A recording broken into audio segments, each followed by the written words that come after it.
Bagaimana cara mendapatkan jantung hati yang sihat? Jangan merokok. Betul, anda betul. Okey, jantung hati ni ada dua jenis. Kalau merokok nanti gigi jadi kuning-kuning. Satu fizikal, satu rohani. Rohani tu jadi emas. Okey, apa yang dikatakan sihat? Dengarlah ni. Apa yang dikatakan sihat? Sihat, sejahtera, selamat. Okay, yang dikatakan sihat dekat sini, kita bahagi kepada dua. Satu, jantung hati fizikal dan jantung hati rohani. Kalau rohani, yang dikatakan sihat tu, jantung tu sihat apabila jantung itu, dia, saya alung suruh ibu mayang. Apabila dia tidak ada penyakit jiwa. Apakah penyakit jiwa itu? Sakit mental. Stres. Bukan penyakit jiwa jantung rohani. Jiwa sakit mental. Jiwa sakit lah. Sakit jiwa bukan gila. Penyakit jiwa yang ada dalam jantung hati. Dia stres. Bukan. Dia butuhlah cinta. Itu punca. Itu punca.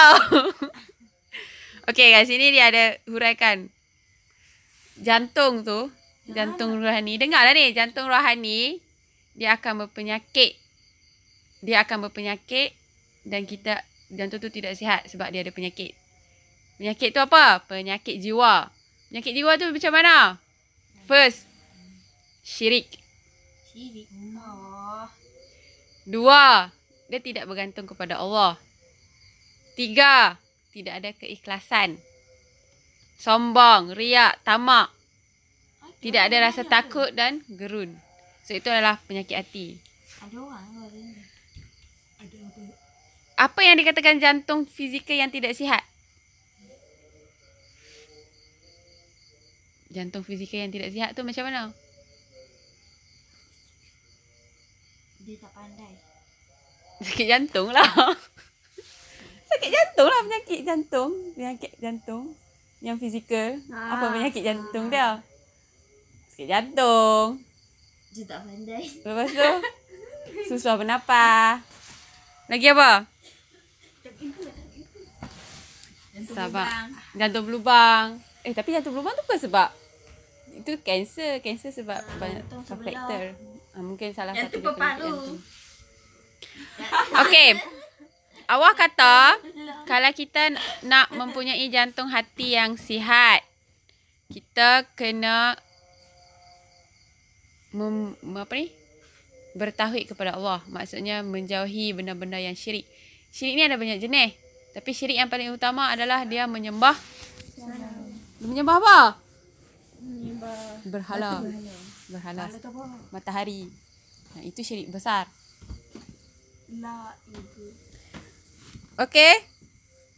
Okey, apa syirik kecil? Syirik kecil. Syirik kecil apa? Syirik kecil. Tadi terkejut. Syirik kecil.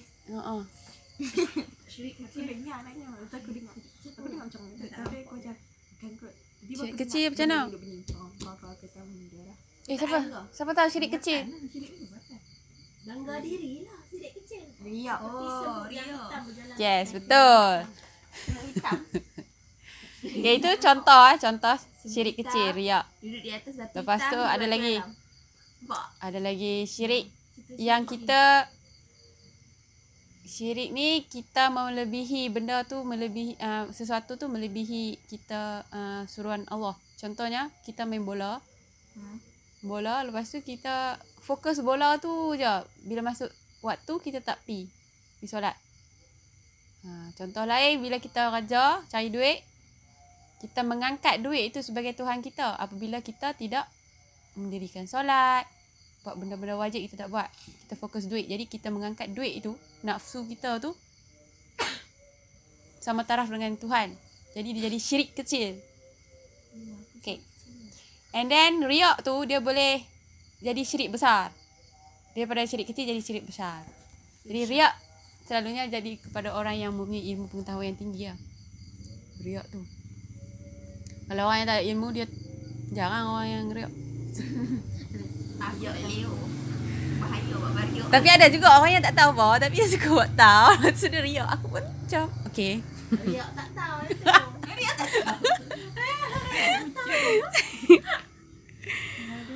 Okey, awak kata seterusnya untuk mendapatkan jantung hati yang bersih, Syoknya. yang sejahtera, yang sihat. Ni rohani punya jantung tau. Dagang. Nombor 2, dia kena ada keikhlasan dalam pengibadatan kepada Allah. Dengar tak? Dia kena ada keikhlasan dalam peribadatan Kau kepada Allah. masuk gigi ke tak? Ikhlas tu macam mana? Macam mana nak wujudkan ikhlas tu? Dari hati. Widat, macam mana nak wujudkan ikhlas tu? Sabar.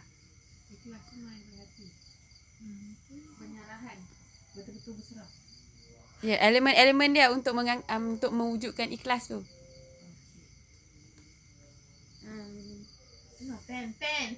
Yang Kak Ina sebut tu salah satu, itu faktor. Bukan sebab lupa song. Okey, ibu dah sebut dah tadi. Nombor 1, bersalah diri. Oh. Selain tu, dia kena ada dia tak boleh berdiri sendiri tau. Ikhlas tu wujud, dia tak boleh ada berdiri sendiri satu faktor je. Berserah diri, dia ada banyak faktor. So dia berkait. Ya tadi ibu cakap apa? Serah diri. Okey. Jawapan. Sabar. There is two communication. Yes, betul. Ikhlas. Tadi aku dah sebut dah apa? Ikhlas. Aku sebut. Ketiga. Sabar. Waduh. Kau tadi apa penyerahan kan? Ya. Penyerahan diri. Nombor 2, takut. Sabar. Nombor 2, Sabar. duduk elok-elok. Takkan pergi kuliah hari ke tu? Harap. Wish. Nombor 4, Wish, hope. kembali kepadanya. Nombor 4 ni kembali kepadanya. Ingat apakah kaedah untuk kembali kepada Allah? Buat semua atas tu. Yes, istighfar. Okay, seterusnya. Nombor 4. Nombor 4 apa nombor 4? Istighfar. Nombor 4. Tawakal. Oh, tawakal. Tawakal. Yang ibu kata. Wish ibu. Yang ibu kata tadi tawakal. Bahasa Arab. Sarap. Macam mana? Mana tu? Bahasa Arab tu tawakal yang ibu sebut tadi. Penyerahan diri tu. Penyerahan diri. Seterusnya. Waduh, cantik gila gadis ini. Seterusnya apa? Seterusnya merendah diri. Apa beza merendah diri dengan berserah diri? Dengan diri tu tak bangga diri. Yes, Dia betul. Tak rasa macam dia adalah orang yang paling hebat kat dalam dunia ni. Dia macam mengalah. Okey, apakah perbuatan yang menyebabkan membuktikan kita tu merendah diri? Tak cakap besar. Ikhlas. Duduk diam. Taat. Okay. Taat. Saya So, habis sebut. merendah diri, taat, itu penting. Okey, seterusnya. Yang terakhir. Yang kedua terakhir. Taat pada siapa? Tahan kepada ibu bapa. Tahan lah tu. Dan awal lah. Sebab kita fokus awal. Kehendak, keinginan kita. Barulah ikhlas tu datang. Kalau kita tak mau, macam mana nak datang? Okay, last sekali. Keikhlasan. Astaghfirullahaladzim. Faktor yang mewujudkan ikhlas. Ya tidak, ikhlas saja. Last sekali yang paling besar sekali ni. Zikir. Beriman. Cinta. Wah. Cinta kepada. Cinta. Kalau tak kita dah cinta kat Allah, macam mana kita nak wujud ikhlas tu? Cinta. Cik, ingatkan kena bercinta. Apa? Okey. Itu elemen yang nak mewujudkan ikhlasan. Okey, nombor 1. Dengar lah ni. Dengar. First, kehendak. Kemahuan. Nombor 2, cinta. Nombor 3, tawakal. Itu berserah diri kepada Allah. Nombor 4, kembali. Kembali ni kaedah apa untuk kembali? Istighfar. Nombor 5, merendah diri iaitu taat. Lepas tu takut. Tu harap. Takut harap ni kena ada. So ada berapa? 7 elemen untuk mewujudkan keikhlasan. 7 elemen suci. Okey, seterusnya faktor yang nak menjaga kesejahteraan jantung adalah mesti betul mengikut Al-Quran dan Sunnah. Oh. Okay, first jangan syirik. Lepas tu ikhlas. Lepas tu betul mengikut Al-Quran Sunnah. Baru jantung hati sihat. Tengok bid'ah ni dia akan menyebabkan jantung hati kita tidak sihat. Bila tidak sihat, amalan kita tak diterima lah sebab ada bid'ah. Dia tersekat. Bid'ah tu siapa dia? Perbuatan yang tidak ada contoh daripada Nabi Muhammad. Contohnya, contoh apa? Makan Apa? nasi banyak-banyak. Lafaz niat. Yes, lepas niat. Lafaz niat tu. Okay, apabila ada tiga-tiga ni, barulah kita punya jantung rohani tu sejahtera. Ingat nombor tiga-tiga ni penting. Hampa kena jaga. Okay, macam mana jaga jantung hati fizikal pula? Jangan isap rokok. Exercise. Lepas tu, Jangan isap rokok. hang siap rokok dari tadi. Benda lain tak ada. Yang paling hang utama yang hang selalu buat apa hang tak nampak? Makan kopok. Menjaga waktu tidur. Oh, yang tu pada keluarga saya. Ada lah. Nanti Kalau tak adalah orang tak tidur. Apa ni, dia tak tidur lepas tu dia mati. Banyak kes mati. Sebab dia tak rest betul-betul. Mati. Okey, apabila kedua-dua jantung ni sihat, barulah kita punya Badan sihat. Badan. pemikiran pun sihat. Oh, Pemikiran tu penting. nanti kalau Okey. tak fikir. Point nombor 2 tu, ikhlas tu. Dia cakap apa? Jantung hati rohani yang sihat tidak wujud selagi seseorang itu berdosa. Tapi of course lah kita selalu berdosa kan. Kadang-kadang kita hal yang kecil, kesalahan kecil tu dia ada dosa juga. Contohnya mungkinlah kita kesalahan kecil. Syirik. Kita maki perkataan yang Tak sepatutnya bercakap. Seorang-seorang maki tiba-tiba, tak tahulah kenapa. Okey, contoh. Jadi macam mana kita nak buat? Sebab kita selalu kita kadang-kadang ada setiap satu hari tu mesti ada buat benda kesalahan kecil.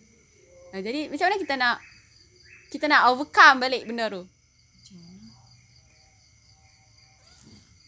Taat pada istighfar.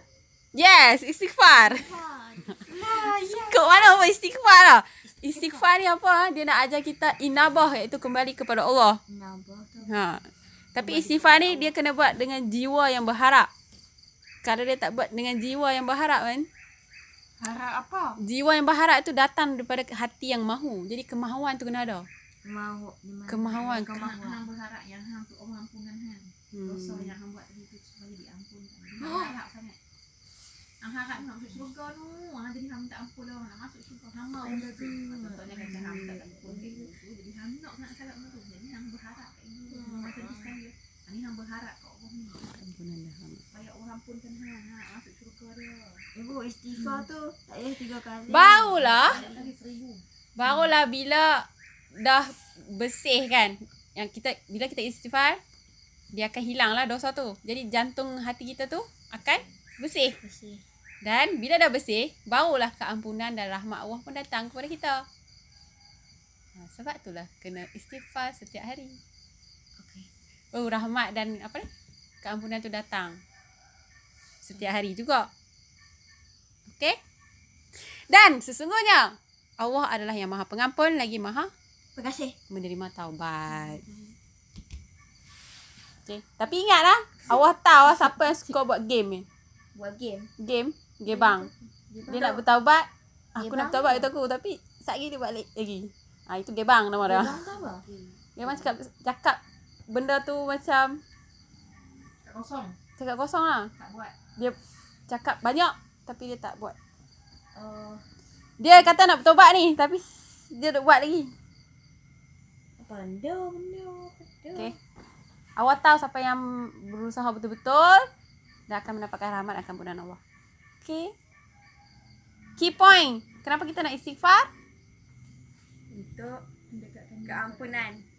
Keampunan dan rahmat Allah dan mendapat jantung hati rohani sihat. yang sihat. Apa kelebihan istighfar? Tadi Ana sebut tu. Kemarin. Syurga Firdaus. Tak memberi perhatian. Kelebihan istighfar kan. Ada 3 poin. Ilmu Kelebihan dunia. ampun. Mendapat rezeki yang tidak disangka-sangka. Lepas tu kita punya jalan tu dibuka luas. Seluas Tuan. bumi. Lepas tu mendapat kekuatan. Yang ilmu. Kekuatan jiwa. Kekuatan yang Kekuatan jiwa lah tu kita nak. Sebab daripada kekuatan jiwa tu dia hadir. Dia hadir apa? Bila kita kuat jiwa, dia hadir apa? ikhlasan. Hadirkan kesabaran untuk menghadapi pancaroba dalam keluarga. Okey, contohlah. Okey, itu saja hari ini. Kesimpulannya, apa kita belajar hari ini? Cara sakit jiwa. Cara mengubati sakit jiwa. Bukan. Bukan. Bagaimana cara untuk mendapatkan jantung hati yang sihat. Boy. Jadi apa dia yang lu kata? Macam mana nak dapatkan jantung hati Istighfar. rohani yang sihat? Istighfar. Ikhlas. Tidak ada syirik. Oh, Syirik itu yang tu. penting. Tidak si Dia kena menyembah Allah saja. Okay, nombor 2. Dalam penyembahan tu kena ada keikhlasan. yes. Lepas tu dalam keikhlasan tu pengamalan kita tu mesti ada, mesti mengikut Sunnah Nabi. Sunnah. Quran dan sunnah. Sunnah. Barulah dapat jantung hati yang Sihat. jantung hati fizikal macam mana? Sihat. Exercise. Tak boleh tidur. Kena jaga Kena waktu tidur. tidur, Tidur. makan Tidur. betul Tidur. dan halal lagi baik. Atau makan pun kena. Halal lagi cukup. baik, ada halal tapi tak baik. Okey, itu saja baca doa. Subhanaka wahumma wa bihamdika asyhadu an la ilaha illa anta astaghfiruka wa atubu ilaik.